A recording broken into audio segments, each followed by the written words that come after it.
144 ধারার বালাই নেই। করিমগঞ্জ ডিসি অফিস চত্বরে লোকের লোকারণ্য।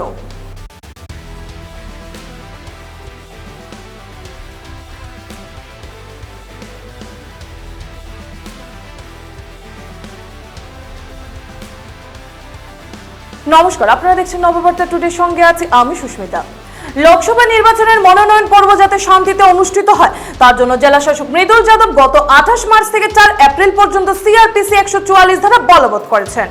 আজ ছিল এআইইউডিএফ এর মনোনয়ন। মিছিল হয়নি যদিও দলের মনোনয়ন পর্বে জেলা শাসক কার্যালয়ের চত্বরে ভিড় ছিল চোখে লাগার মতো। এত ভিড় ছিল যে বোঝাই যায়নি এই চত্বরে 144 ধারা বলবৎ রয়েছে।